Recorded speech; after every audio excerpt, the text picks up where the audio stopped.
a apresentação, pode ficar à vontade, levantar a mão, para que seja bem dinâmico e que não fique aquela coisa formal de, no final da palestra a gente responde as perguntas. Se tem a dúvida, levanta a mão e vamos conversando sobre isso, tá bom? Beleza? Então, vamos lá. Por onde eu vou? É isso? Isso. É para lá. Isso.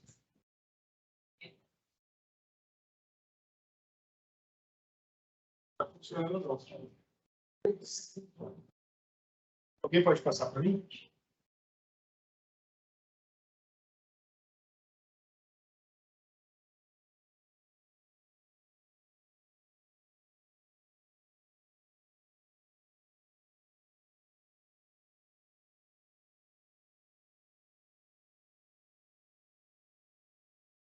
Se quiser passar aí, então pronto. Isso. Eu acho que foi fixado e aí não consegue passar.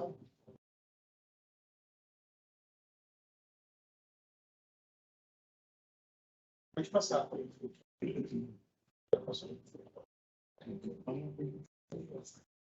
Beleza, então. Então vamos lá. Nossa realidade, nós trabalhamos com produção animal. Tanto agrônomos, zootecnistas, veterinários. A nossa realidade nas próximas 3 décadas é que em 2050 a gente chegue com 9 bilhões de pessoas. E isso representa que a gente tem um papel fundamental nesse cenário. Nós precisamos produzir proteína, tanto vegetal quanto animal, para alimentar todo esse povo, né?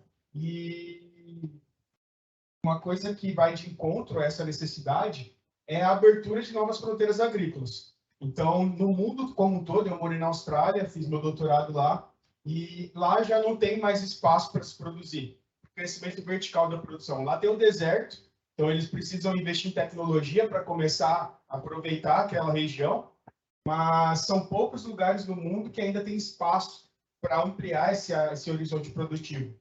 O Brasil é um dos poucos que ainda tem essa possibilidade na nova fronteira agrícola, que então sobe lá no oeste da Bahia, Tocantins, mas principalmente também começa a subir aqui para a floresta amazônica, e vocês sabem que quando a gente vai para o norte, começa a afetar ali a floresta amazônica, a gente tem uma repressão muito grande, e não é também desejável, né? A gente tem que preservar essa área porque ela é muito importante. Então, nós precisamos... E aí, nesse cenário de produção de proteína animal, a gente tem que considerar que 71% do planeta Terra é água, né? Então, se nós precisamos produzir proteína, não temos espaço em terra para produção, e aí 71% do planeta Terra é água, então a gente tem que produzir peixe. A produção de proteína aquática ela pode ser uma alternativa para conseguir produzir o alimento necessário para todo esse pessoal. A FAO ela já reconhece que a piscicultura, a aquicultura, a produção de organismos aquáticos, ela tem um papel muito importante na redução da fome e na segurança alimentar do planeta como um todo, né? Então, vocês sabem a diferença de piscicultura e aquicultura? Vocês têm a disciplina de piscicultura? Não é nem optativa? Não. Tá tudo bem. Vamos lá. Não, então, meu papel aqui se torna ainda mais importante, que eu estou apresentando uma atividade para vocês. Né? Essa é a ideia. Legal. Então, a piscicultura, a aquicultura é o geral. É quando a gente cria organismos aquáticos. Então, entra aí a produção de jacaré, produção ranicultura, produção de rã, entra a produção de algas, entra a produção de ostras, de camarão. Então, a aquicultura é o que abrange todos os organismos aquáticos, inclusive répteis, tá? E enquanto que a piscicultura, como o próprio nome diz, ela fala apenas da produção de peixes. Então, existem dados aqui que são lançados para a aquicultura. Então, eu vou mostrar para vocês que algumas coisas eu estou falando de todos os organismos aquáticos e alguns outros dados eu estou falando de produção de peixe. E aí esse quadro, ele é bastante interessante, que é um quadro da FAO. Eu vou usar bastante a FAO aqui para falar sobre a aquicultura. E é o consumo de comida que vem do ambiente aquático no mundo. Então, as regiões que estão mais escuras são as regiões em que o consumo per capita de produtos aquáticos são mais importantes. Então, se vocês observarem aqui, por exemplo, a China, a Groenlândia, os países que são ilhas, o consumo de peixe, eles passam de 50 quilos por habitante ano. Então, é um consumo muito alto, tá? de peixes. E aí, quando a gente chega aqui no Brasil, vocês podem ver que a gente está na faixa de 5 a 10 quilos de peixe ano. O recomendado pela FAO, para que a população tenha uma alimentação saudável, é 12 quilos de habitante ano, por habitante ano. Então, faça a análise aí na alimentação de vocês, se vocês comem 12 quilos de peixe por ano. Eu como porque eu estou todo dia trabalhando com isso, então eu pego filé à vontade, né? Mas a população normal, principalmente aqui no sul do Brasil, ela não come nem 5 quilos de peixe ano, tá? Então, isso é uma necessidade. A gente precisa, para a questão até de saúde da população, aumentar em pelo menos 2 quilos por habitante ano nos próximos anos aí. Então, isso representa um aumento de cerca de 20% na produção. E da onde que vai vir esses peixes? Então, a gente está falando aqui em um aumento que precisa de um aumento de consumo, que a gente precisa fornecer esses peixes, mas da onde virão esses peixes? Existem duas alternativas para produzir peixe. A piscicultura ela é interessante porque a gente concorre com o extrativismo, né? Então, a bovinocultura, ninguém vai pegar um boi selvagem para alimentar o povo, né? Igual frango. Ninguém mais captura frango na floresta, no ambiente natural para alimentar. O peixe, a gente ainda compete com a pesca. Então, às vezes, existe uma dubiedade, aí a gente fala até Secretaria da Pesca e Apicultura, só que são atividades totalmente diferentes. A pesca é uma coisa e a piscicultura é outra.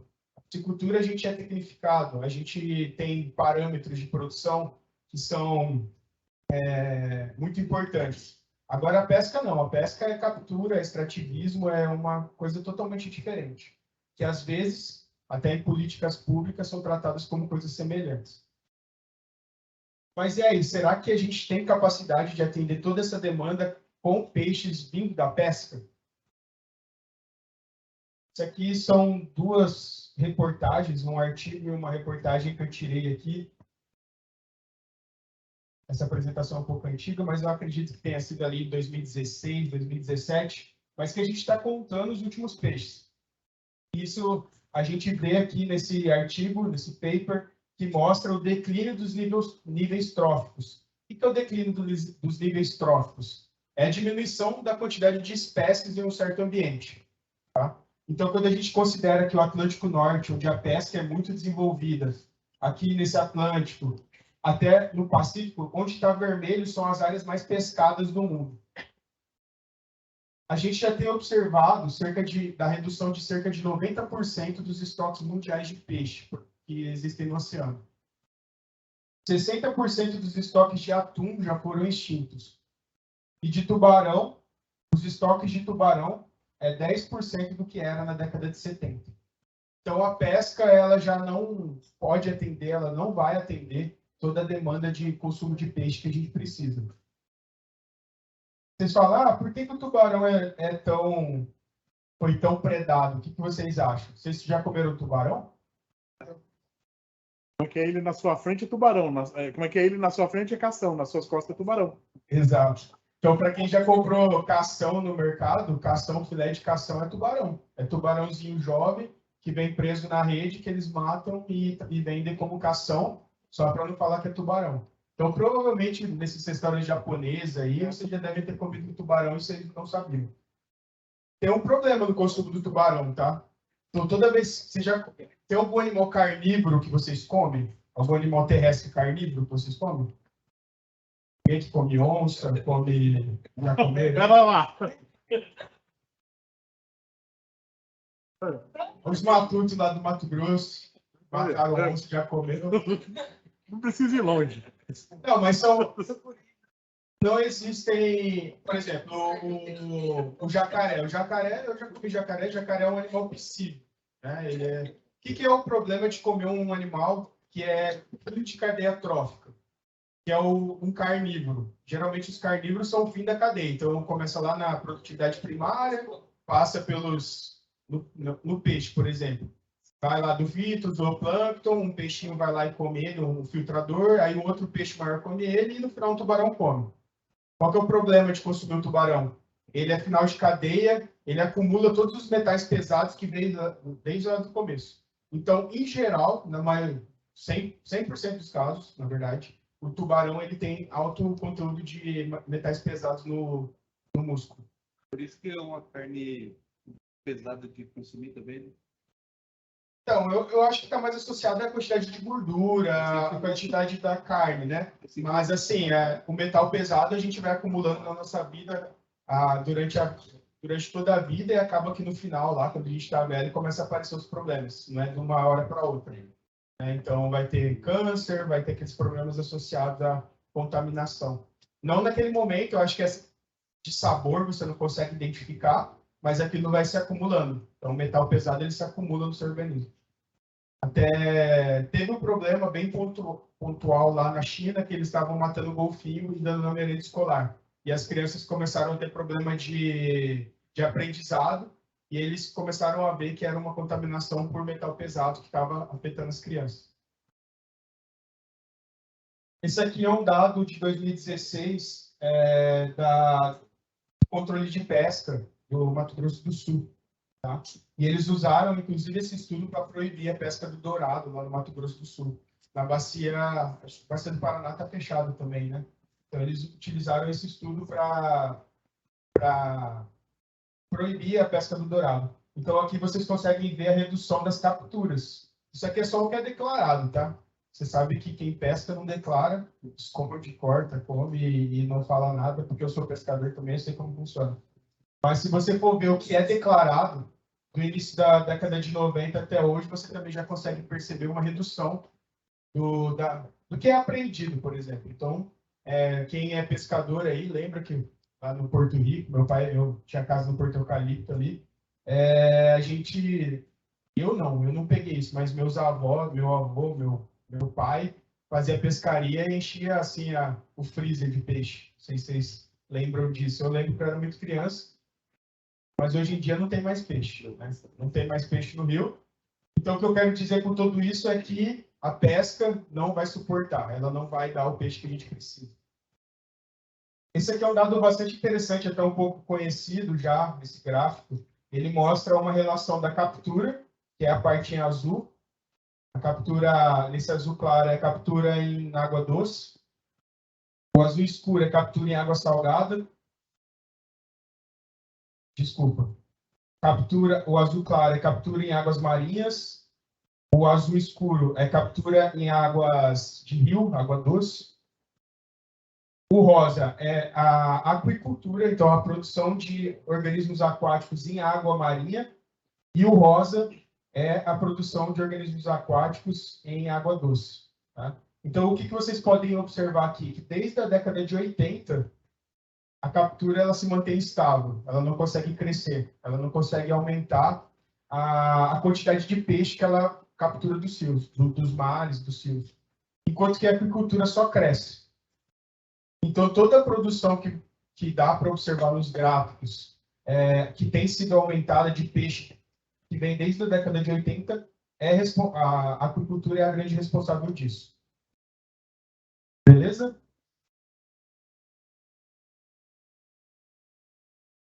Esse aqui é um gráfico que mostra basicamente a mesma coisa, mas aqui é a relação do consumo de peixe, que é essa faixa rosa, o crescimento populacional e a produção dos organismos aquáticos em aquicultura. Então, vocês veem que só cresce a aquicultura junto com o consumo. Então, quem está fornecendo peixe para o consumo de peixe mundial é a aquicultura e não mais a piscicultura, não mais a pesca. Esse quadro é bastante interessante, que, assim como eu, quando me formei lá na zootecnia na UEM, quase todos os meus colegas foram para culturas mais populares, né? Para frango, para suíno, para bovino. Poucas pessoas foram para piscicultura e outras poucas pessoas foram para outro. Pode falar. Anteriormente você falou dos metais pesados, de como ele pode influenciar no nosso organismo, né? Eu vi que no Canadá, por exemplo, já tem peixes desenvolvidos geneticamente modificados em laboratório. Isso é prejudicial para a gente? Ou não? Existe um peixe, é um salmão canadense, e uma empresa fez a musculatura dupla. Na verdade, eles alteraram geneticamente o gênero do crescimento dele, ele passou a apresentar musculatura dupla. Vocês já viram aquele boizão fortão com musculatura dupla? Então, eles fizeram isso com peixe. Então, assim, não existe. Ele é permitido pela aquela instituição americana de FDA. Ele é o único animal geneticamente modificado que é permitido para consumo humano lá no Canadá e nos Estados Unidos. Mas, assim, ele só alterou o hormônio do crescimento do peixe. Eu acho que não tem problema nenhum com relação a isso. Bacana. É que eu vi que a pesquisa é para suprir a falta de alimento que teremos no futuro, né? E tem cientistas que defendem isso e tem cientistas... Ele é um transgênico. O que você vai falar da transgenia em soja hoje, por exemplo? Ela é a grande responsável por a gente produzir, né? Eu aqui no meio do agrônomo falando de produção de soja, mas, tipo, a transgenia suportou aí o crescimento que a gente tem visto o Brasil ser um dos maiores produtores de cereais aí do mundo. E isso aí eu não vejo problema. Eu trabalhei com genética, é um animal transgênico, que é um hormônio do crescimento. Quando você se alimenta, ele vai ser digerido e tal, e ele não vejo problema nisso, não. Sem medo, então, de consumir.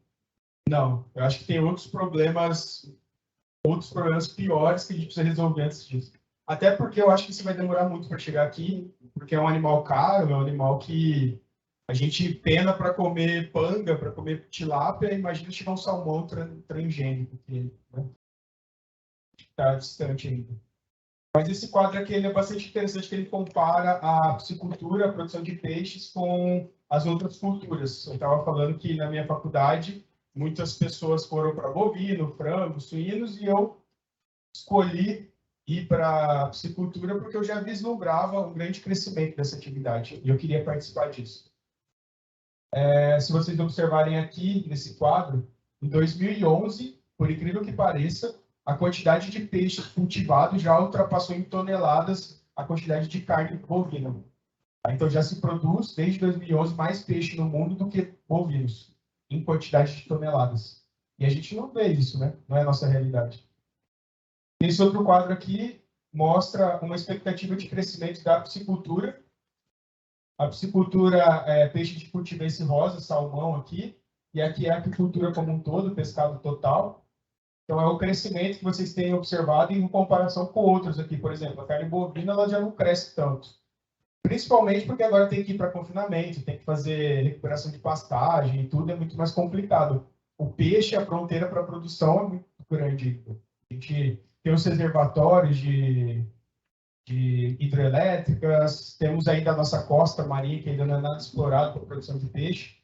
Então, olha aqui, o suíno cresce lentamente, carne ovina lá embaixo, cadê o frango? O frango cresce também, mas o que tem o maior ascendente em crescimento de produção animal no Brasil é a piscicultura. E muito disso, eu acho que a piscicultura vai ajudar bastante também a produção de alimento para os próximos anos, pela sua eficiência. Então, se a gente for comparar aqui com conversão alimentar, todo mundo sabe calcular, né? Todo mundo sabe? Pelo amor de Deus, hein? Quem não sabe calcular a conversão alimentar, que eu ensino agora? Levanta a mão. Tem gente do primeiro ano. Ah, primeiro ano ainda não aprendeu, né? Tá tudo bem, perdoa. Tá. Conversão alimentar nada mais é de quanto de alimento que um organismo precisa consumir para engordar 1 quilo de carne, para colocar 1 quilo de peso. Nada mais é que isso. E quando a gente fala em eficiência alimentar, então, aqui está a eficiência alimentar ela é de porcentagem, né? Quanto por cento do alimento ele aproveita, ele coloca de peso. Enquanto que a conversão alimentar ela é dada em quilos de alimento por quilos colocados de peso. E aí, quando a gente compara isso, ó, Para colocar 1 quilo de carne bovina, a gente precisa de 3,5 a 9 quilos de alimento. Então, por quê? Precisa, dependendo da fonte alimentar. Se for uma fonte mais alto grão, ele vai comer menos para engordar mais. Se for mais forragem, ele vai precisar consumir mais para engordar esse 1 quilo.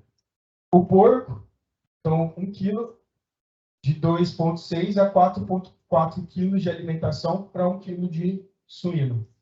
O frango, que é o que mais chega perto do peixe, então é 1,4 quilos a 1,8 quilos de alimento para colocar 1 quilo de peso vivo.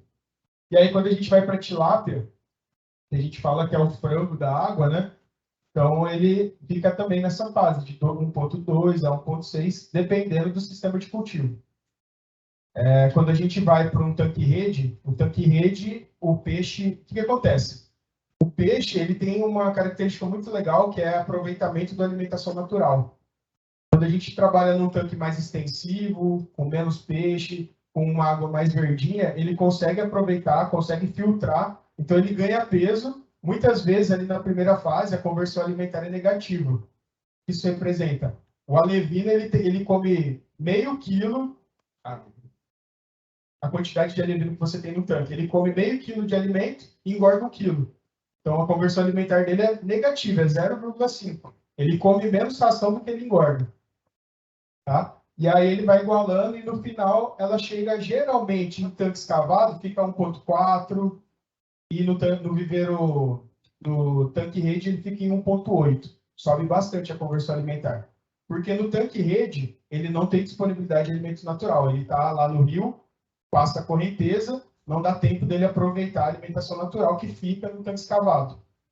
Tanque escavado é aquele tanque de fundo de quintal, viveiro. Tá? Então, as conversões alimentares são melhores em viveiro escavado. Olha o camarão. Camarão 1,1. Isso aqui tá ruim, tá? O camarão fica entre 0,9 a 1,1 de média. Camarão bom. Ele aproveita muito a alimentação natural, fito e zooplâncton que tem na água. Alguma dúvida até aqui? Tudo bem? Quanto tempo eu tenho, professor? Tempo se quiser. Ah, tá. Beleza. Vou ir tranquilo aqui. Bom, então, esse quadro aqui ele mostra uma comparação entre a aquicultura na água salgada e na água doce. Então, aqui a água doce, o azul escuro, e a água salgada no azul claro. Então, a gente vê que desde aqui da década de 80, a aquicultura em água doce ela está crescendo. Tá? E eu acho que o Brasil, o maior potencial, apesar de a gente ter quase 7 mil quilômetros de faixa litorânea, o grande potencial do Brasil é a água doce. A gente tem muita água doce, muito rio, muito reservatório de hidrelétrica que pode ser aproveitado e que ainda não é aproveitado. Então, o que é produzido? O que é mais produzido são algas em aquicultura, falando, tá? Então, as algas são mais produzidas, chega a 120 milhões de toneladas. Alguém sabe aqui por que é produzida tanta alga? Por que é usada a alga? 120 milhões de toneladas, eu acho que não dá para fazer tanto sushi assim. Mas é usado muito para a indústria farmacêutica, para alimentação humana e alimentação animal. Mas principalmente porque ela tem os compostos, então eles acabam utilizando para a indústria farmacêutica, tá? Para a extração de compostos. Então aqui tá dados para fins de consumo humano e de consumo não, de outros tipos de utilização. Por isso que a alga está aparecendo com bastante quantidade aqui. Aí o roxinho são outros animais aquáticos. Vocês estão entendendo, né? Aqui, isso aqui a alga está daqui até aqui. Ela chega em 120 milhões de toneladas. Os outros animais aquáticos fica aqui no 85, né? E aí vem os moluscos, os crustáceos. Os moluscos entra aí polvo, né? Então, lula e tal, produzidos. Os crustáceos e os peixes. Peixes de água doce. Agora eu vou fazer uma pergunta para vocês. Qual peixe vocês acham que é mais produzido no mundo? Não, não é tilápia. A gente tem ele aqui no Brasil, vocês conhecem. Não. Mais um. É um peixe exótico, não é do Brasil. Panga. Não, não. É uma curiosidade. É um peixe que vocês conhecem bem. Inclusive, alguns têm no aquário. É peixe de água doce. Carpa. Carpa. O peixe mais produzido disparado no mundo é carpa. Aqui, ó. A carpa capim. É produzido cerca de 5.791 mil toneladas de carpa. E em segunda, a carpa prata, prateada. Cara, eu gosto muito dessa carpa capim. Vocês imaginam por quê? Vocês já comeram carpa? Minha mãe já deu sangue de carpa para tratar minha pneumonia. É coisa do sítio, fazia isso. Mas a carpa, ela é a mais consumida, mais produzida no mundo, porque os nossos colegas, nossos amigos chineses amam a carpa. Então, vocês vão ver que todos os dados que incluem a China na piscicultura são distorcidos, porque a China, ela é quase o dobro da produção mundial, ela produz quase o dobro da produção de todos os outros países do mundo juntos de peixe. Então, se eles considerar que eles produzem carpa, então está explicado por que a carpa, as duas carpas aqui, ó, e ainda vem a carpa comum ainda no quarto lugar, tá? Então, são os animais, os peixes mais produzidos do mundo por causa da China. Posso fazer outra pergunta? Por que eu vi que a tilápia pra gente aqui é comum e tipo, nos Estados Unidos, em restaurante bacana lá, eles chamam de St. Peter e é bem valorizado assim. Cara, St. Peter é uma coisa extremamente comercial. O que aconteceu? Surgiu aqui no Brasil essa nomenclatura e o público de São Paulo, quando manda tilápia para São Paulo, eles não gostavam de tilápia porque achavam que tilápia tinha gosto de barro. E aí o gosto de barro não tem nada a ver associado com peixe, está associado com qualidade de água. O gosto de barro é uma alga que em lugares que não são controlados a qualidade de água, ela se prolifera, o animal filtra e acumula na gordura. Por isso que peixe mais gorduroso tem mais gosto de barro. Por exemplo, pacu. Pacu pego no rio tem gosto de barro. Cascudo é gorduroso tem gosto de barro. Não é porque ele come barro, é porque ele estava num ambiente mais parado, mais lógico. Pacu de pesqueiro tem gosto de barro.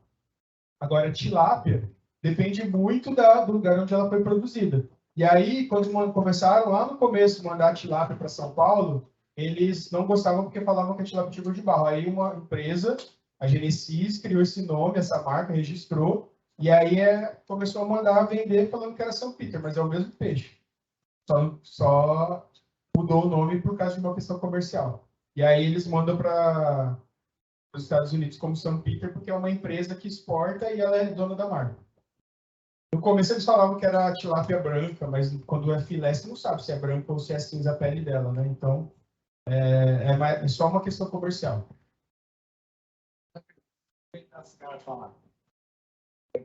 China, ela, não sei se ela se considera esses dados que ela passou, eles são reais, ou eles colocam. A China tem mania de engrandecer em tudo que faz, isso é legal. Estados Unidos, mas dados são dados, né? Então, imagina, esses dados são produzidos por ela, para comunicar o mundo da produção dela. Você considera isso real ou não? Caiu meu copo. Cara, começou não?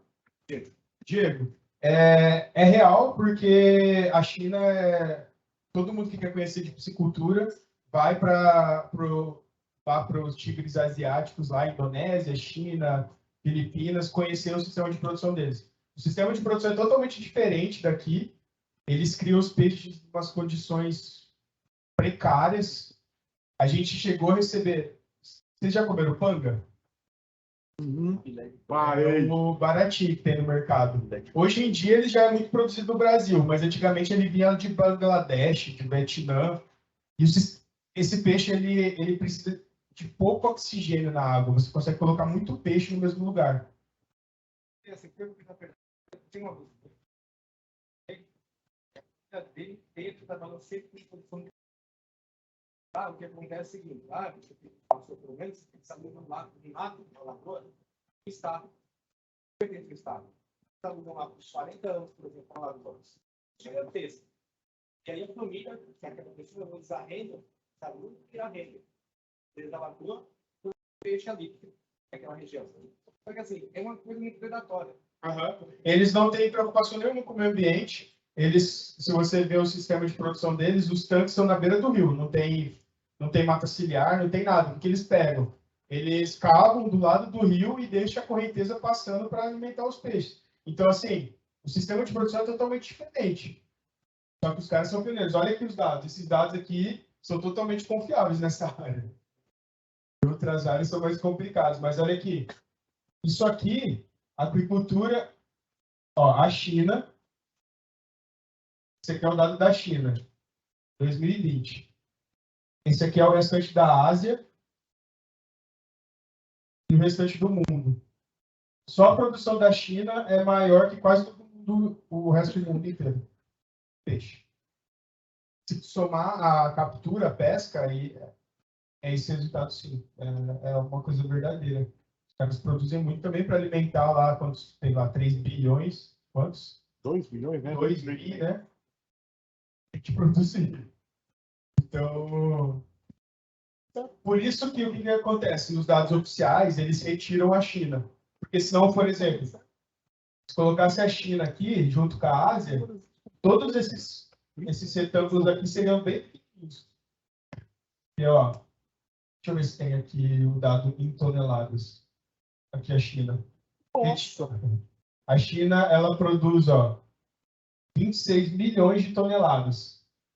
O resto do mundo, 12 milhões. Nem metade De toneladas.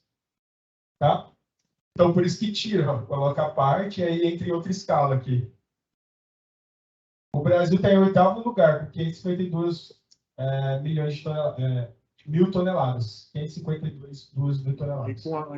Nós tendo uma área agricultável muito maior do que a deles, né? É a maior área. Vamos falar um pouquinho agora, começar a falar um pouco do Brasil. Vocês vão ver que o potencial do Brasil ele é enorme. Só que eu não gosto de ficar falando que o potencial é enorme, porque senão a gente fica sempre deixando o Brasil nesse sim, né? Vai ser o celeiro do mundo, que não sei o quê. Eu quero ver isso. A gente tem visto um crescimento, mas tem que melhorar muito ainda. E eu vou mostrar os nossos problemas. Então, basicamente, a China é o maior produtor de peixe do mundo em milhões de toneladas. Índia, segundo. Indonésia. Isso é em aquicultura de água doce, tá? Tem o dado de aquicultura total, que é maior que isso. E aí, Vietnã, a gente perde para Vietnã, Bangladesh, que é um país desse tamanhozinho. Mianmar, é uma ilha. Mianmar, Egito, tá? Então é isso. O Brasil tem enormes rios.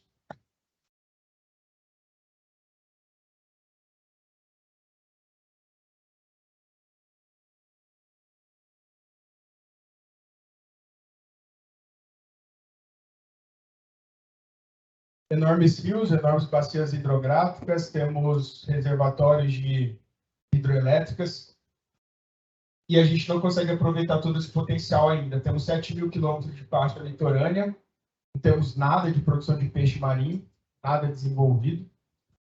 Nosso colega Chile é um dos maiores produtores de salmão em água salgada do mundo e tem basicamente quase a mesma quantidade de faixa litorânea, né? Então, esse aqui é um do Rabobank. O Rabobank ele faz vários estudos econômicos de todas as áreas para fazer especulação aí no mercado econômico. E ele, de vez em quando, ele solta alguma coisa da piscicultura, da aquicultura. Eu acho bastante interessante pegar, porque fala o que os investidores estão lendo. E aqui é o superpoder, né? O superpoder da agricultura que está dormindo no Brasil. Então, o Brasil é um gigante na agricultura que ainda está dormindo, ainda é o 8º lugar, perdendo para Mianmar e Bangladesh. Então, o que eles dizem? O Brasil possui todos os ingredientes necessários para se tornar o próximo grande produtor de proteínas aquáticas, como a Tailândia, Noruega e até mesmo a China. Isso é devido aos recursos naturais e à grande disponibilidade de grãos. Então, isso é uma vantagem. Vocês já viram quanto que a ração encareceu, né, na pandemia, seja de qualquer animal aí. A cultura não foi diferente, mas a gente tem essa vantagem, principalmente no Centro-Oeste. O Centro-Oeste tem produzido, tem aumentado as produções de peixe e eles estão pertinho de onde tem os grãos. E aí eu começo a falar da piscicultura brasileira. Esse aqui são dados do Peixe BR. O Peixe BR é uma associação dos piscicultores do Brasil e eles fazem todo ano um anuário super legal que mostra todas as cidades que eu vou mostrar para vocês agora. Eles fazem como se fosse um censo demográfico aí um censo da piscicultura brasileira, que é com dados bem mais relevantes, bem mais próximos da realidade do que o do IBGE, por exemplo. E esse aqui é desde quando eles começaram a fazer o estudo, de 2014 até 2021. A piscicultura de 2014 para cá já cresceu 45%, na faixa de 5% por ano. A gente já está chegando a 841 mil toneladas, tá? Então é um aumento bastante expressivo que vence aí várias culturas animais, várias culturas de proteínas animais. E é interessante vocês estarem aqui hoje vendo sobre isso, porque é uma atividade que precisa de bastante mão de obra. A gente ainda tem muito produtor, como eu vou falar para vocês, um dos maiores problemas é a formalidade, não tem muito profissionalismo, o pessoal não controla resultado, então a gente precisa de mão de obra, precisamos de pessoas especializadas para nos ajudar nesse crescimento. Esse aqui é o ranking por região. Primeiro, a gente está no Paraná. Todo mundo aqui é paranaense? Sim. Não? Tá, maioria paranaense. Vou fazer, que lugar vocês acham que o Paraná é de produção de peixe no Brasil? Entre os estados. Primeiro? Vocês acham que é primeiro? Quinto? Ainda mais? Segundo, terceiro. Tá, então vamos lá. Primeiro, quem que acha? Levanta a mão. Uma pessoa. Segundo? Uma pessoa. Terceiro? Umas 10. Quarto? Quem não acha nada? Pode levantar a mão também. Tem vários que não acham nada, né? Bom, vocês vão se surpreender. Já vou colocar. Já falo para vocês que lugar que o Paraná é. Mas, ó, basicamente, essa aqui são o ranking por região. Em primeiro lugar, o Sul, 269,300 toneladas, um crescimento de 7,8% do ano passado para esse ano, de 2020 para 2021. Em seguida vem o Sudeste, né? Não, Nordeste. Depois, Sudeste, o Norte está caindo e, por fim, o Centro-Oeste. Então, o Sul é a região maior produtora de peixe. E, para surpresa de vocês, então, o Paraná é o primeiro lugar com quase o dobro do segundo lugar. É engraçado, né? Porque eu também moro em Maringá e eu não vejo isso. A gente não tem ideia de que a gente é a maior potência de peixe do Brasil. Com quase o dobro do segundo lugar, que é o São Paulo. Então, a gente produz 188 mil toneladas de peixe. E o segundo lugar, que é São Paulo, 81 mil toneladas. Mais que o dobro. Eu acho bastante interessante que a gente mora no estado e a gente não sabe disso. É uma coisa que tem que ser explorada. E é interessante eu estar aqui também, porque essa região eu vejo como a próxima fronteira da piscicultura paranaense. Se vocês conhecem o Frango Canção, o GT Foods, está com uma propriedade enorme ali em Terra Rica, vai começar a produzir com mais de 60 hectares de lâmina d'água. Já começaram com o laboratório, com o Alevino, já estão a toda e vão começar a produzir ali em Terra Rica, pertinho daqui. E foi complicado achar gente para trabalhar lá. Eu participei disso, a gente está dando assistência lá e a gente não encontrou pessoa qualificada. Você é da região, quer morar por aqui, tem um grande projeto do lado. Aqui, pô. E eu indico até o professor levar a galera para fazer uma visita lá, porque o projeto é enorme. Na beira do Paranapanema, enorme. Vai ser um dos maiores projetos de lâmina d'água do Paraná. Do Brasil, eu acho. É o projeto dos caras. Só para falar um pouquinho sobre a região e as características de cada região, o consumo. No norte, eles comem cerca de 17, 18 quilos de peixe por ano. Mas aí não é de se estranhar, né? O pessoal mora na beira do rio, o pessoal lá, Manaus, está na beira do rio Amazonas, então a alimentação deles é baseada em peixe. Então eles comem muito mais do que a FAO recomenda, que é 12 quilos. O Nordeste come mais um pouquinho, mas aí a alimentação ali é muito de peixe marinho, muito peixe de pesca, marinho. O Ceará, que come bastante tilápia, que é peixe de água doce. O Ceará é um dos únicos mercados ali do Nordeste que come muita tilápia. E é cultural isso. Tá? Depois vem o Sudeste, o Sul e o Centro-Oeste aqui com coisa pífia, né? Come muito pouco peixe. E o peixe que come, geralmente, é tilápia, filé de tilápia tomando uma cerveja, ou o salmão no sushi, né? Tem aqui que pega e faz um peixe assado, gostoso. São poucas pessoas. Mas pega lá em São Paulo, quem que vai comprar um peixe inteiro, vai colocar na forma, ninguém faz isso, né? Que é a praticidade. E é aí que eu vejo uma grande oportunidade, que é a variação de produtos. Então, a gente vê aí a Copacol, a Cevale, que são cooperativas grandes. Grande parte da produção de peixe no Paraná é por causa das cooperativas. Cevale e a Copacol são enormes. E eles têm variado muito os produtos que eles conseguem oferecer e isso tem facilitado o consumo de peixe. Tá na pizza aí agora, né? Tem até Pizza, lasanha. Steak, né? Eu moro sozinho lá em Maringá, eu não faço peixe. Só faço tilápia. Porque, para mim, eu chegar em casa e cozinhar é um parto, eu não consigo. Eu tenho a vida corrida, eu viajo muito. Então, assim, pegar um peixe com espinho, limpar e fazer, eu não faço. Então, eu invisto no filé mesmo. Então, é uma característica da vida nossa. A gente tem se tornado cada vez mais urbanos, cada vez mais corridos. Não tem tempo. Antigamente, a galera pescava, levava, mas é um peixe de final de semana. Então, a gente tem que transformar o peixe. O frango era assim no passado. No passado, comia frango só no domingo, frango no molho. Hoje em dia, a gente come todo dia, todas as formas. Então, o peixe está se transformando nisso também. Está aumentando o consumo por causa disso. Dá para fazer uma muqueca, bem facinho. Uma muquequinha, né? Então, a gente tem que buscar alternativas, inclusive incentivar o consumo. Quem é que não come peixe de jeito nenhum? Não gosta de peixe. A galera é mais agrária aqui, né? Mas tem muita criança de colégio particular aí que não come peixe, não gosta. A mãe coloca muito medo, primeiro, coloca muito medo no começo ali da vida, que vai engasgar com espinho.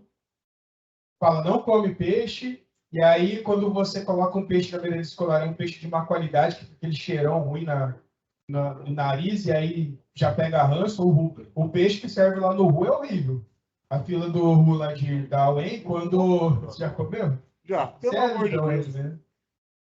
Quando eu gostava, porque assim, quando era outras coisas, quando era estrogonofe, ficava uma fila de virar o quarteirão. E aí, quando era o peixe, eu já sabia lá do G56, que era peixe, que chegava o cheiro lá, e eu chegava e não tinha fila. Porque era o pior peixe que tinha na praça, né? A galera pegava a licitação, colocava panga, merluza, que é aquele peixe gosto de catarro, é horrível. E aí você vai ensinar uma criança a comer peixe ruim. Por isso que tem muita gente que não come peixe. É verdade isso. Não gosta do cheiro de peixe, porque é peixe ruim. Um filé de tilápia não tem cheiro. Se o filé tá fresquinho ali, você empana ele, frita, gostoso, dá água na boca. Agora, merluza, panga, pelo amor de Deus, né? Vamos comer peixe bom.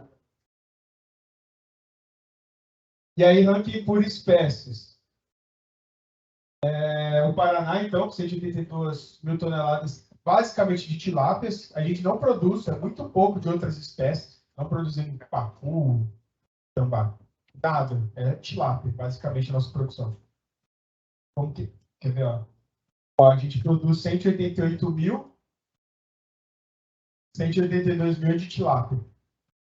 Tá? Então, vamos fazer um projeto de pacu. Esquece, pacu não dá dinheiro.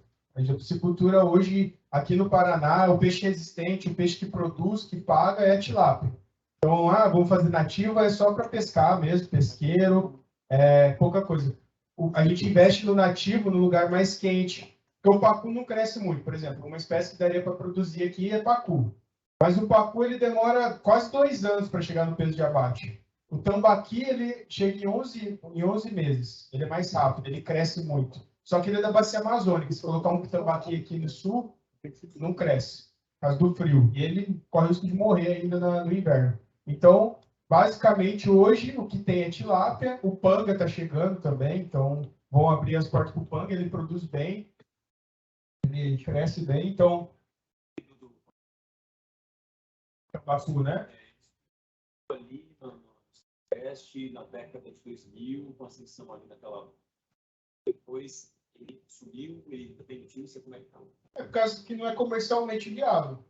É um peixe que demora muito para produzir, não tem mercado, então fica para pesqueiro, né? Fica para... O que é o híbrido? O híbrido, a gente aproveita o vigor do híbrido, a gente aproveita a produtividade, o crescimento do tambaqui e a resistência do pacu.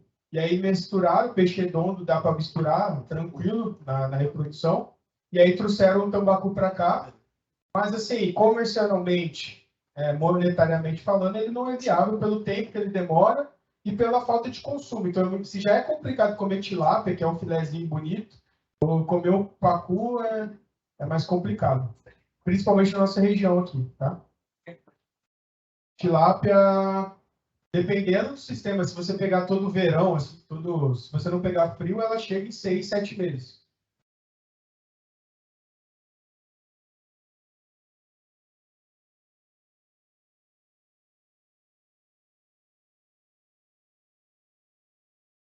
Cara, o peso bom, a curva econômica viável para a gente abater a tilápia, até o máximo rendimento dela é 850 gramas. Já dá um filézão de 120 gramas, um filé bom, grosso, bonito. A partir daí ela começa a perder rendimento, ela começa a acumular gordura e você começa a perder dinheiro. Mas ela pode tirar, eu já vi tilápia de 4, 5 quilos, assim, em 3 anos. 3, 4 anos, ela cresce. Mas aí ela começa a ficar velha, a carne não é boa. E para que você vai produzir uma tilápia de 3, 4 quilos? Né? O que é feito nas cooperativas, o padrão e o maior retorno financeiro dela é 850. 7 meses. O preço dela pela grama, pelos 7 gramas que ela tem, vai ser abaixo. Quando ela come, por exemplo, ela come a conversão alimentar dela, quando ela chega a mais de 1 quilo, ela já sobe, já explode. E com o preço da ração, você começa a perder dinheiro. Ela na minha região, eles estão com dificuldade. Lá quando começou uma febre. Lá tem 2 mil habitantes, mas tem mais de 10 lagoas. E quando começaram, eles iam abrir até um abatedor lá. Só que como ia entregar a muito barato o preço, eles não quis. Eles compensavam mais limpar e vender a R$22 do que vender a R$8 a tonelada. Então, gastar mais na ração. Por isso que a gente precisa muito. A piscicultura no Paraná ela começou na década de 90, aqui na nossa região, tá? Não lá no Oeste. No Oeste a história é diferente. Mas aqui na nossa região foi um programa governamental na década de 90 que veio aqui, liberaram máquina e começaram a abrir tanque. E o pessoal achou que era fácil produzir peixe. E aí isso queimou muita atividade. Muita gente não gosta, acha que peixe não dá dinheiro porque não tem instrução, não tem aconselhamento de pessoas tecnicamente formadas, né? Não necessariamente formadas, mas com experiência. Por exemplo, isso. São poucos que sabem que o nível econômico viável da tilápia é 850 gramas. E falando, então, para alguém tão qualificado assim, eu escuto falar de pessoas que não têm certo conhecimento daquele mito da traíra. Tem algum problema? O quê? Da verme, da traíra? Isso. Cara, eu dou sempre a preferência para o peixe de aquicultura, de piscicultura. Você sabe o controle que ele está comendo e tem bem. Eu já fui pescar e a galera fazendo sashimi de piranha. Eu não como isso, nem ferrando. Cheio de verme. Você pega a carne de piranha, de jacaré, tudo cheio de verme. Porque é final de cadeia, o que eu estou falando, ele acumula tudo na gordura. Eu sempre dou, se for para dar ruim, comendo peixe cru, é peixe de rio, peixe capturado. teve uma história de uma doença da urina preta. Vocês ouviram isso? Lá no norte? Era uma doença que ela acabava com o músculo da pessoa e a pessoa começava a urinar preto, acabava com o cinto da pessoa. E isso foi descoberto que era do consumo de um peixe. E esse peixe é o olho de boi, se eu não me engano. Ele é pescado numa região que estava contaminada lá. Não tinha nada a ver com a piscicultura, a galera começou a falar que era o peixe, começaram a parar de comer peixe, deu uma quebra danada na nossa unidade. Mas é por isso, se for para dar ruim, vai ser... Cara, você come carne de caça, a gente tem que fazer essa relação. É gostoso, né? Pegar uma para ser preso. Mas tá, é bom. Mas você não come todo dia. Tá gravado, hein? Forte. Mas assim, é bom, né? É bom a carne, mas você não come todo dia, não é viável economicamente. É a mesma coisa com o peixe da pesca. Então sempre dá preferência ao peixe de aquicultura, que você tem um ambiente controlado, tem ração controlada, você sabe a procedência daquilo. Você está consumindo. O sabor é totalmente diferente. Né? E a traíra tem esse problema mesmo. O tucunaré também tem uns vermes que ficam no olho lá, que é um verme que ele pega na natureza normal, não vai comer cru o peixe. E aí, espécies nativas, Rondônia domina, só que a espécie nativa ela tem caído muito pelo hábito de consumo e pelos abatedores. São muito poucos abatedores de peixe nativo que tem por lá, então teve problema sanitário também. Com peixe nativo, salmonela, isso diminuiu muito o consumo. E aí o pangaços, que é o panga, ele está crescendo. Está crescendo. É um peixe bom, é um peixe que controlado assim, em situação de cultivo adequada, ele fica com a carne gostosa, fica bom. Já comi panga bom e já comi panga horrível. Uma coisa interessante, só critério de conhecimento do panga, é que ele não pode comer ração. A galera dá, mas ele não pode comer essa ração com milho. Porque a ração dele tem que ser totalmente tirada do milho, pode ser com sorgo, porque fica amarelada a carne. A carne dele fica amarelada com milho. E aí o cenário... Quase 1 hora já de palestra, hein? 50 minutos. Então... Vamos lá. Só um cenário das exportações. Então a piscicultura, ela tem apresentado exportações também. Então o Brasil tem crescido no cenário das exportações, principalmente no estado do Mato Grosso do Sul. Tem a Tilabras ali, Selvíria, próximo daqui, que é um dos maiores produtores de peixe do Brasil e eles têm exportado muito. A Compacol começou a exportar, as cooperativas, e a gente exporta basicamente tilápia, ainda é bem incipiente, tá? Bem pouco que a gente exporta. Mas a gente exporta basicamente tilápia, peixe inteiro congelado ou filé fresco. A gente tem um mercado de filé fresco, porque assim, a China manda peixe congelado. Então, a gente tem um mercado de peixe fresco, porque entra no avião aqui, no outro dia já está lá nos Estados Unidos. Então, eles encontraram essa vertente aí de exportação e a gente tem ganhado espaço de exportação de peixe fresco para os Estados Unidos, tá? E aí tem um pouco para a China, um pouco para o Chile. E aqui são as importações. Salmão é o principal, 660 toneladas ano, 1.000 toneladas, né?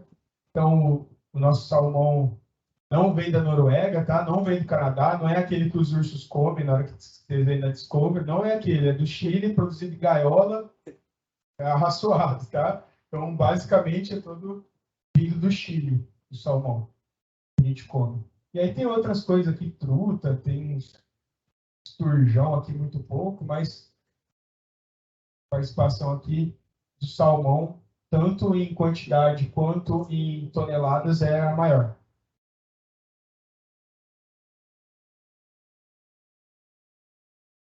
E aí tem um mito também, vou desmistificar, falar sobre os mitos da piscicultura. Tem uma galera que manda, a tia do WhatsApp, né? Manda que o salmão tem tinta no filé, né? Na verdade, o que acontece?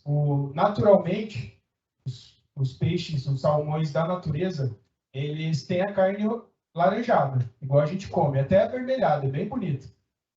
Só que na natureza ele come crio, ele come alguns crustáceos que dão o beta-caroteno para ele, e aí ele fica com a cor natural. Quando ele está fechado, a ração geralmente não tem beta-caroteno. Beta-caroteno é extraído da cenoura, é a coloração laranja da cenoura. Na ração ele não tem. Então ele ficaria um peixe normal, o filé de salmão que vocês conhecem, só que branco, igual um filé de tilápia. Só que o consumo seria muito pequeno. A galera associa um salmão de qualidade com uma cor alaranjada bem bonita.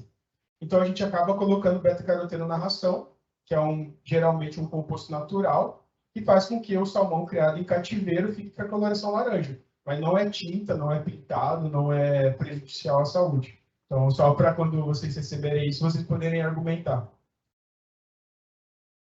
Aí, falando um pouco da região noroeste, que é onde a gente está inserido aqui, a gente está na área de Kaiowá, qual que é a preocupação com isso? Restrição na utilização do solo bastante arenoso, né, aqui na região. Então, quando você vai para viver escavado, acaba que tem muita infiltração, muito problema de compactação. Então, vocês, mais que ninguém que sabe trabalhar com solo, muito mais que eu, tem que se atentar para quando for construir um viveiro escavado, para não dar infiltração, porque precisa da água estar ali para o peixe ser criado, né? Então, geralmente, nos projetos aqui na região, a gente precisa de geomembrana, que é colocar lona, para que não ocorra essa infiltração. E eu acho legal aqui da região que é uma característica que foi ficando propriedades menores, se eu não estiver enganado. E a piscicultura são propriedades que são pequenas e elas não têm muita possibilidade quando fala de agricultura. É um solo mais pobre, então vai mais para laranja, para mandioca. Se eu estiver errado, vocês podem me corrigir, pelo pouco que eu conheço. Então, nessas características, e ao mesmo tempo a gente tem bastante água. Então, são características ali que a gente pode gerar uma alternativa para o pequeno produtor. A gente produz muito peixe numa pequena área, geralmente ali onde a produtividade ainda é pior, que é no fundo de vale. No fundo de vale, onde as culturas agrícolas elas não se dão muito bem, solo arenoso. Se a gente conseguir fazer um projetinho de peixe, dá para viabilizar uma pequena propriedade com a piscicultura. Então, o relevo também é suave. Nós temos bastante água, então aqui na região eu acho super adequado, desde que se atente para essa questão da arenosidade do solo.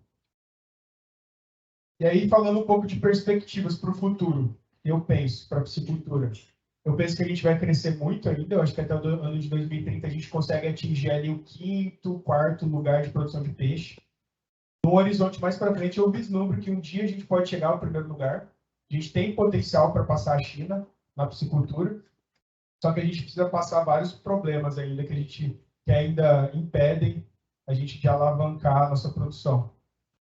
Primeiro aqui, acesso ao crédito. Então, apesar dos bancos Caixa, Banco do Brasil, o Plano Safra, já tem começado a contemplar a piscicultura, ainda é muito complicado a gente acessar o crédito, principalmente porque a maioria não tem licenciamento ambiental. Então, na hora de... Porque a piscicultura é construída no fundo de vale e tal, acaba que tem problema para conseguir a licença ambiental, e aí fica com dificuldade de acessar o crédito. Todos os créditos vão pedir o licenciamento, então isso complica demais. A gente precisa de uma menor burocracia para a gente avançar essa cultura.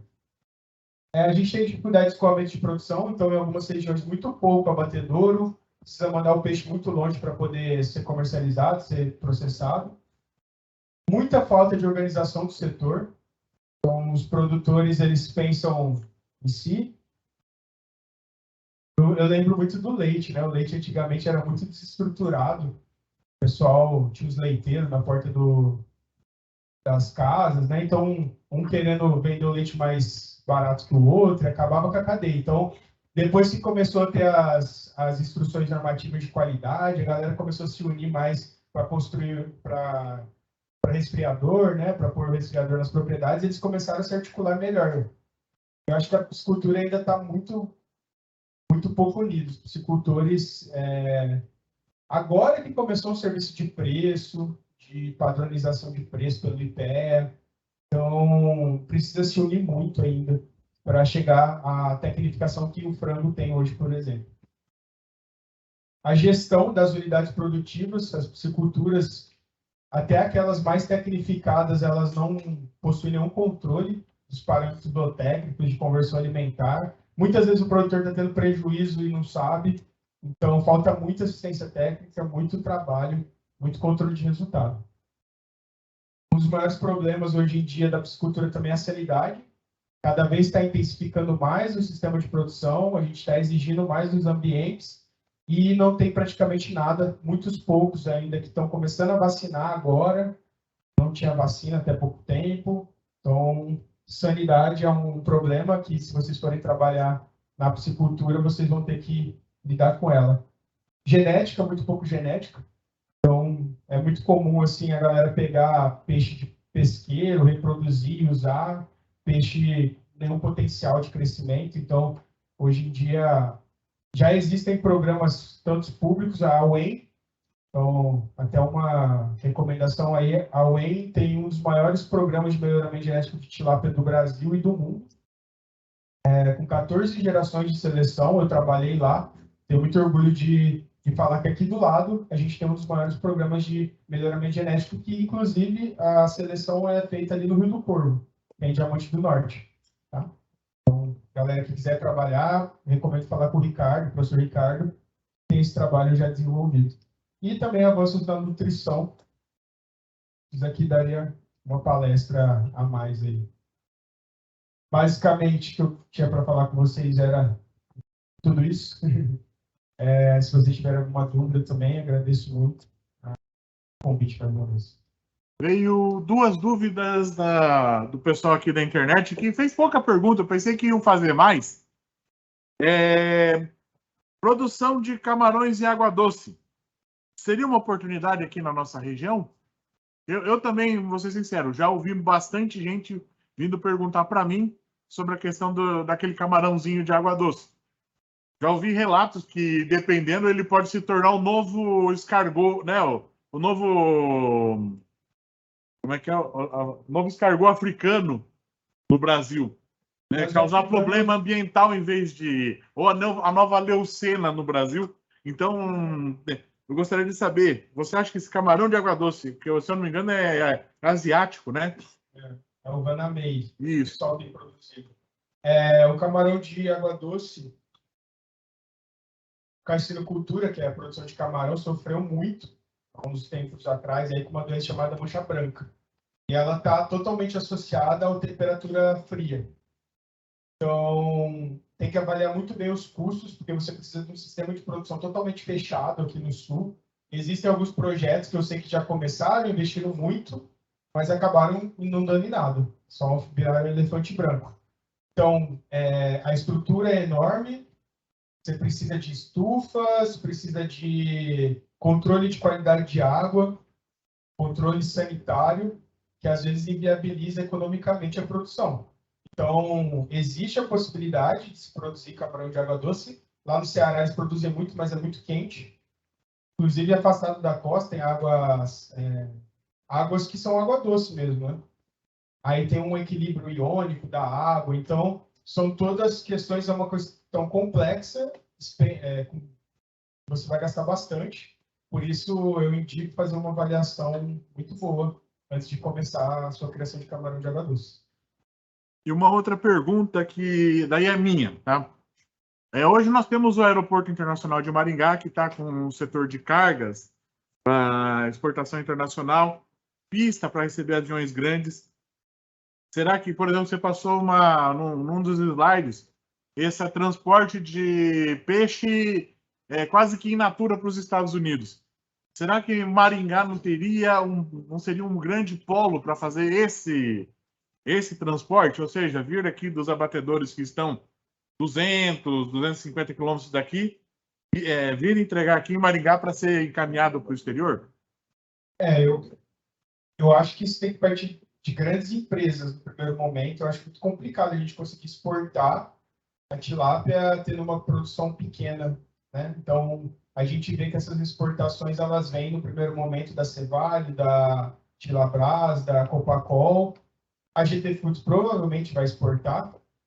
Então, eu acho que tem que ver, porque assim, exportar é muito complexo, né? Existe uma certa série de papelados, mas assim, não vejo problemas em ser um polo de exportação de peixe ao aeroporto de Maringá. E um comentário que eu sempre ouço é que o abatedouro, acho que é da Copacol ali de Marechal ali, né? Não está usando nem metade da capacidade deles, né? Nem metade. A Cevale, ela construiu, se eu não me engano, 145 É maior, não é? A maior da América a maior Latina. Cevale. Maior da América Latina, não é? Isso. É 145 toneladas dia, e eles, há um tempo atrás, estavam batendo no máximo 50. Então, a potencial é muito grande. Eles podem dobrar a linha lá. Então. Eu cheguei um pouco atrasado, talvez você já tenha falado e eu não ouvi, mas se for para deixar uma mensagem para cuidar lá do criador, qual é a recomendação mínima do que tem que fazer além da alimentação?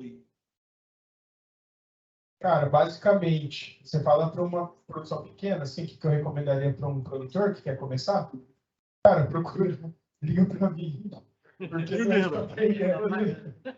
não é de qualquer forma, não é cavando um buraco e jogando água dentro que você vai produzir. Você produz até, mas a tilápia vem pestear e você vai perder dinheiro. Então, procure assistência, não necessariamente minha, porque é a empresa lá, mas assim, procure estudar, entender a atividade, porque não é simples.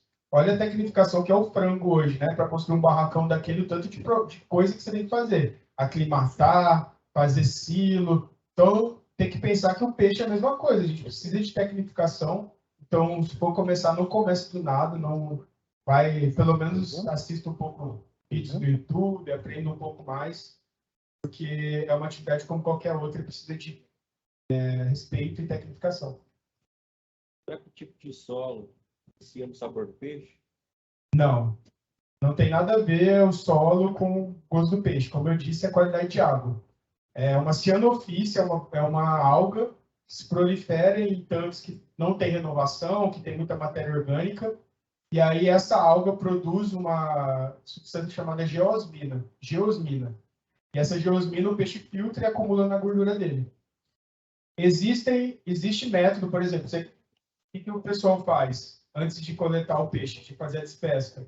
Vai lá, pega os peixes, coleta o filé, faz e vê se está com gosto de barro.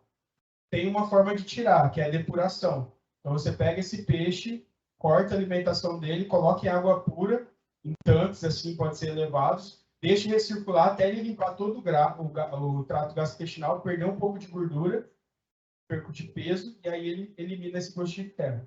Mas não tem nada a ver solo com gosto de terra.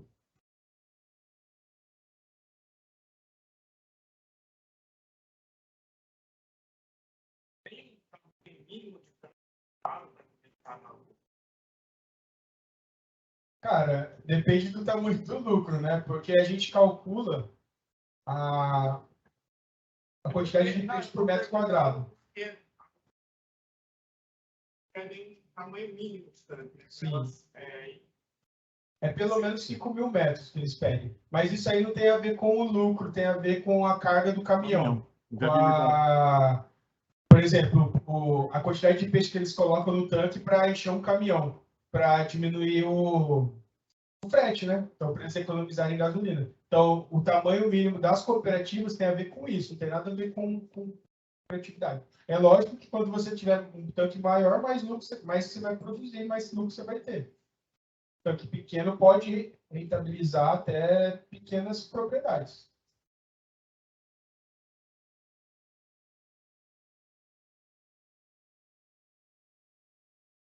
Depende muito porque, assim, ó, vários fatores. Quando você tem aerador, você consegue dobrar o número de peixes que você coloca no metro quadrado.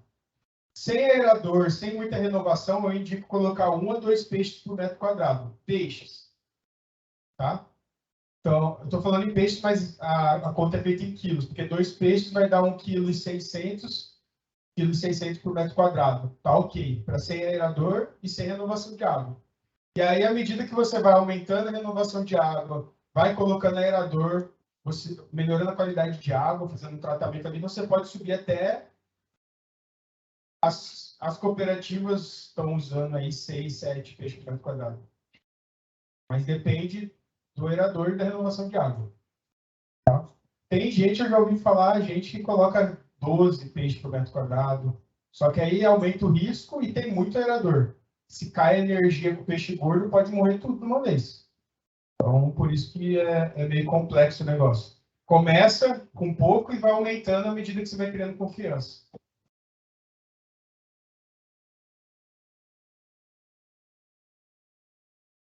E aí? Errou? Mais ninguém perguntar?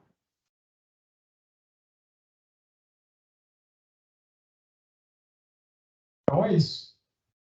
E ali está o contato da minha empresa, o celular da empresa também, o e-mail, se vocês quiserem contactar a gente para fazer uma visita, conversar, pode falar. O aumento dessa produção tem que partir dos dois lados, ou precisa mais o produtor se interessar ou a grande empresa se interessar pelo projeto e apresentar para o produtor? Onde serve também? Cara, são duas vertentes. A Copacol e a Cevale domina lá o Oeste, mas existem muitos produtores independentes também que estão ganhando dinheiro, que conseguem fazer a produção. Então, eu acho que vai dos dois. Acho que tem espaço ainda para todo mundo.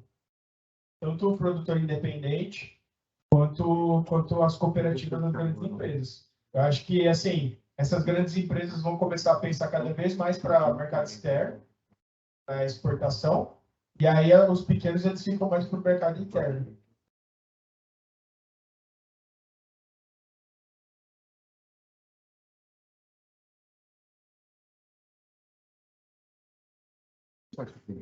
Fechou, professor? Fechou. Então, valeu, pessoal. Obrigado.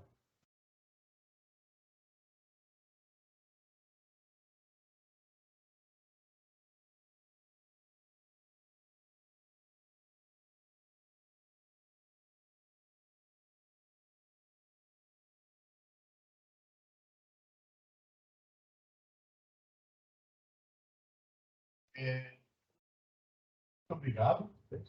Foi interessante a palestra. Mostrou para a gente que nós temos coisas.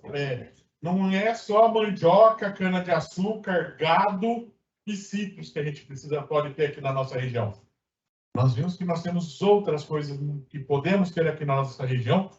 E garanto para vocês, as próximas palestras também vão passar muitas coisas desse modo. Fruticultura, por exemplo, não existe só citros. Nós vamos ver isso daí nas próximas apresentações. Então, vou pedir um favor para você. Diga um número de 1 a 40. Tivemos mais gente aqui.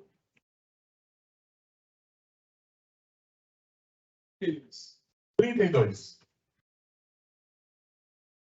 Vinícius da Costa.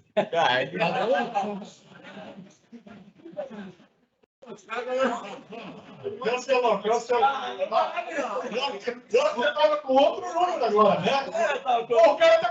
Pessoal, vocês têm que vir aqui no presencial, porque o cara tá ganhando tudo. Ganha no dia de campo, ganhou ontem. Não, então pula aqui. Vai. Você jogou na mesa? Foi eu não, Lascou. joga na mesa.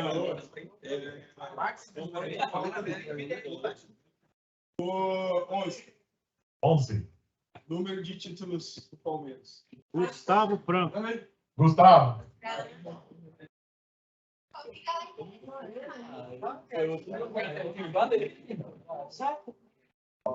Devia valer.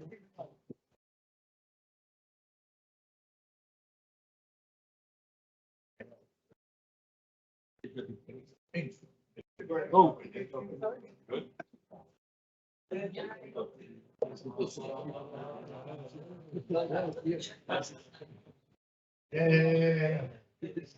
De 1 a 40 menos o 11, qual que é o outro? 32. 32, Lucas. Número 32. Não. 22. 22. Pedro Emanuel. Pedro Emanuel. Ai!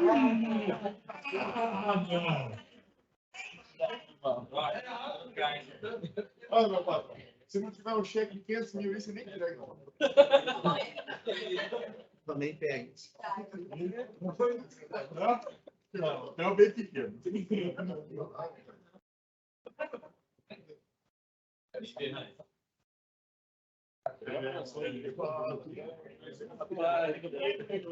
E agora o último,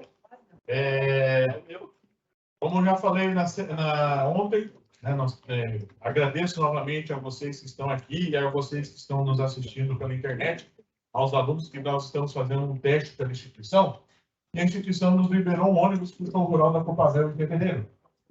Então, eu estou liberando vagas assim aos poucos, né? Eles passaram para mim, eu passei em cada sala deles, eles me falaram alguns números, que era o número de quem respondeu na questão lá. Então, essa listagem já está feita. Depois desses alunos que estão entrando agora, eu vou passar quem foram os alunos que foram sorteados naqueles números que vocês escolheram aquele dia. Então, não venham me culpar que eu escolhi, foram vocês. E a turma do ciclo 1, vou falar, viu? Oh, sorte! Se tivesse uma casca de banana, caía nela. O negócio é complicado, viu? Mais um número do que uma 40. Quero propor uma coisa. 2 homens já ganharam. E aí, a gente teve uma menina só que fez pergunta. Quem foi a menina? Ela ali. Daria para ela. Não veio a Camila. Eu não sei se ela está na lista, mas ela vai. Nem imagino que ela acabou de ganhar. Isso é mérito, são 5 anos de faculdade. É o 35. Ela, meus parabéns, ganhou uma viagem para o Rural da Propaganda. Ah, é, né? Ah, Não sabia que é.